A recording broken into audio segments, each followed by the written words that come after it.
এই মুহূর্তে আপনাদের সামনে মহামূল্যবান বয়ান পেশ করবেন বাংলাদেশের শ্রেষ্ঠ মহিলা বক্তা আলেমা কাদিজাতুল কুবরা। বাংলার কোকিল কণ্ঠের অধিকারী, টানা টানা চোখ, হরিণের মতো চাহনি, দেখলেই মন ভরে যা, কণ্ঠ শুনলে দিল ঠান্ডা হয়ে যা। আজকে আপনাদের সামনে আপনাদের পাঠানো কিছু প্রশ্নের উত্তর দেবেন। তো আমি আর ভূমিকা না করে সরাসরি মূল বক্তার কাছে চলে যাচ্ছি। ভিডিওর শুরুতে একবার দরুদ পড়ছি, সাল্লাল্লাহু আলাইহি ওয়াসাল্লাম। ঢাকা থেকে রহিমা বেগম জানতে চেয়েছেন, সেহরি না খেলে রোজা হবে কি? ধন্যবাদ রহিমা আপু, সুন্দর একটি প্রশ্ন করার জন্য। আপনার প্রশ্নের উত্তর হলো, সেহরি না খেলেও রোজা হবে, তবে সেহরি খাওয়া সুন্নত এবং এতে অনেক বরকত রয়েছে। রাসূলুল্লাহ সাল্লাল্লাহু আলাইহি ওয়াসাল্লাম বলেছেন, তোমরা সেহরি খাও, কারণ সেহরিতে বরকত রয়েছে। সহিহ বুখারী হাদিস 1923। চট্টগ্রাম থেকে আব্দুল্লাহ জানতে চেয়েছেন, সেহরিতে বেশি পানি খাওয়া কি উপকারী? ধন্যবাদ একটি সুন্দর প্রশ্ন করার জন্য। সঠিক উত্তর হলো, সেহরিতে পানি পান করা শরীরের জন্য খুবই উপকারী এবং বেশি পরিমাণ পানি পান করলে সারাদিন তৃষ্ণা কম লাগে। পানি কম পান করলে গলা শুকিয়ে যায়, এমনকি অনেকেই মৃত্যুবরণ পর্যন্ত করে থাকে।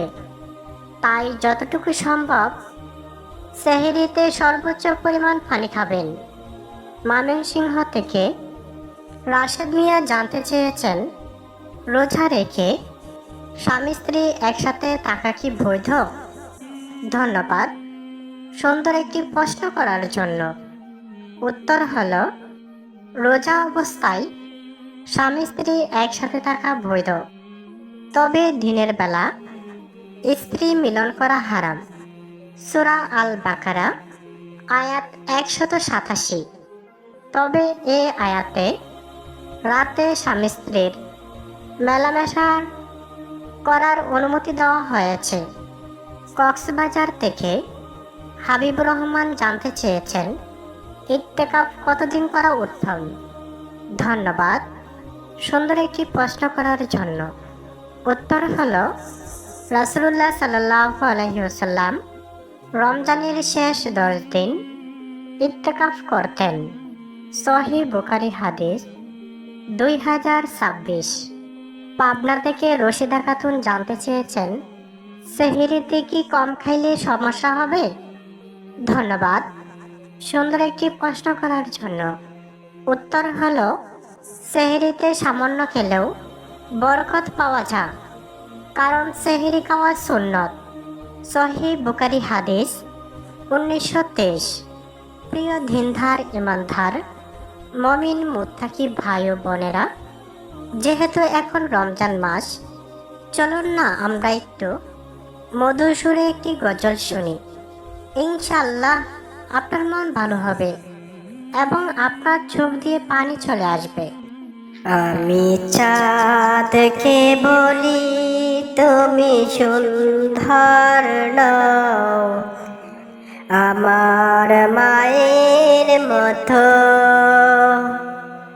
গোলাপকে বলি তুমি মিষ্টির নাও, আমার মায়ের মতো। মাঝে আমার সবার সেরা, মাঝে আমার সবার সেরা, অনন্ত কাল বিরত। আমি ছাদ থেকে বলি তুমি সুন্দর নাও, আমার মায়ের মতো।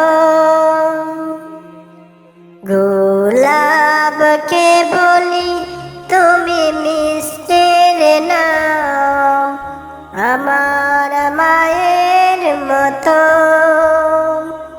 আমি চাঁদকে বলি তুমি সুন্দর নাও, আমার মায়ের মতো।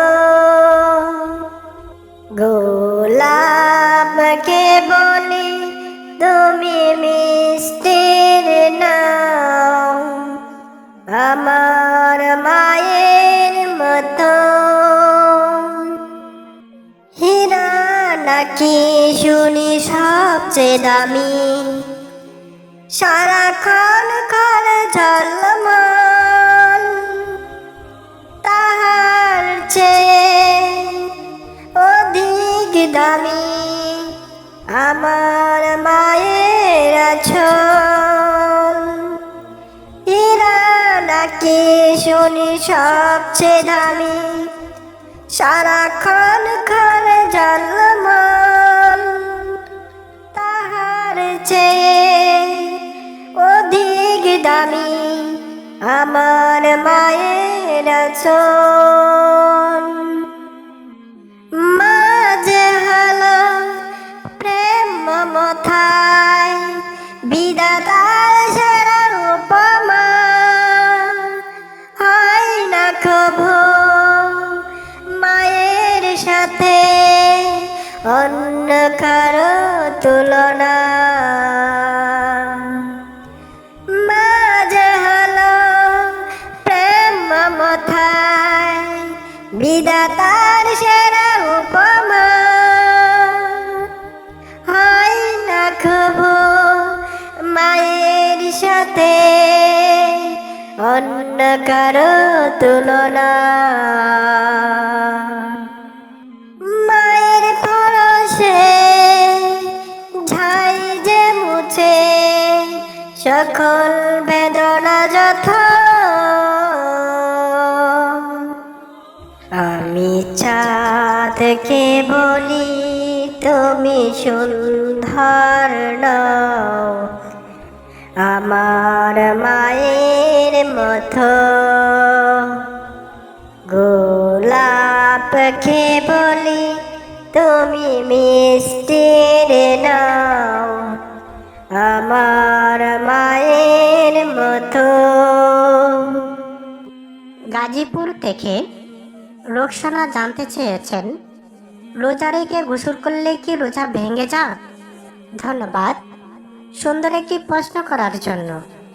উত্তর হলো, গোসল করলে রোজা ভাঙে না। যদি পানি গলার ভিতরে চলে যায়, যদি আপনি ইচ্ছা করে গিলে ফেলেন, তাহলে আপনার রোজা ভেঙে যাবে। তবে অইচ্ছাভাবে যদি পেটে চলে যায়, সেই ক্ষেত্রে আপনার রোজা ভাঙবে না। টাঙ্গাইল থেকে মাসুদ মিয়া জানতে চেয়েছেন, ইফতার করানো কি সওয়াবের কাজ? আমি যদি কাউকে ইফতার করাই আর যদি আমি কারো কাছে ইফতারি করি, তাহলে কি আমার রোজাটা কি ওই ব্যক্তি নিয়ে নেবে? ধন্যবাদ সুন্দর একটি প্রশ্ন করার জন্য। এটি নিয়ে অনেক সন্দেহ আছে, এই কারণে অনেকেই কেউ ডাকলেও ইফতারি করতে চায় না। মনে মনে চিন্তা করে, আমি কষ্ট করে রোজা রেখেছি, আমার রোজাটা কি আরেকজনকে দিয়ে দেব সামান্য ইফতার করার কারণে? কিন্তু এটি ভুল। আপনি রোজা রেখেছেন, আপনি রোজার সব পাবেন। যে ব্যক্তি ইফতার করাবে, ওনাকে মহান রাব্বুল আলামিনের পক্ষ থেকে আলাদাভাবে সব দেওয়া হবে। তাতে আপনার সবের কোনো কমতি হবে না, বরং আপনার উসিলায় ওনা প্লাস সব পাবে। আশা করি বুঝতে পেরেছেন। যশোর থেকে নাসিমা বেগম জানতে চেয়েছেন, রোজা রেখে ঘুমালে কি কোনো সমস্যা? ধন্যবাদ আপু সুন্দর একটি প্রশ্ন করার জন্য। উত্তর হলো, ঘুমালে রোজা ভাঙে না, তবে ইবাদতের সময় ঘুমিয়ে সময় নষ্ট করা ঠিক নয়। রমজানের প্রতিটি মুহূর্ত মহামূল্যবান। মূল্যবান সময় অযথায় ঘুমের সময় নষ্ট করা ঠিক না। আশা করি বুঝতে পেরেছেন। ফরিদপুর থেকে সাইদুল ইসলাম জানতে চেয়েছেন, রোজা রেখে সহবাস কখন করা যাবে? ধন্যবাদ সুন্দর একটি প্রশ্ন করার জন্য। উত্তর হলো, সূর্যাস্তের পর ইফতারের পর থেকে ফজরের আগ পর্যন্ত স্বামী স্ত্রীর মেলামেশা বৈধ করা হয়েছে। এই সময়ের মধ্যে স্বামী স্ত্রী যা কিছুই করেন না কেন তাতে রোজার কোনো ক্ষতি হবে না। সূরা আল বাকারা আয়াত 187। বগুড়া থেকে তাহমিনা জানতে চেয়েছেন, ইত্তেকাফ কি? ধন্যবাদ সুন্দর একটি প্রশ্ন করার জন্য। উত্তর হলো, ইত্তেকাফ হলো মসজিদে অবস্থান করে একমাত্র মহান আল্লাহ তাআলার ইবাদতের সময় কাটানো। কুরআনে বলা হয়েছে, তোমরা মসজিদে ইত্তেকাফ অবস্থায় স্ত্রীদের থেকে দূরে থাকো। সূরা আল বাকারা 187। প্রিয় দিনদার ইমানদার মমিন মুত্তাকি ভাই ও বোনেরা, আরও অনেক প্রশ্ন রয়েছে, একদিনে দেওয়া সম্ভব না। নিয়মিত আপনাদের এই প্রশ্নের উত্তরগুলো আমি দেব। আপনাদেরও যদি কোনো প্রশ্ন থাকে এখনই কমেন্টে ঝটপট লিখে ফেলুন। পরবর্তী ভিডিওতে আপনার কমেন্টের উত্তর দেওয়া হবে। এতক্ষণ পর্যন্ত ধৈর্য ধরে আমার সুন্দর আলোচনা শোনার জন্য আপনাদের সকলকে আবারও ধন্যবাদ। আসসালামু আলাইকুম ওয়া রাহমাতুল্লাহি ওয়া বারাকাতুহু।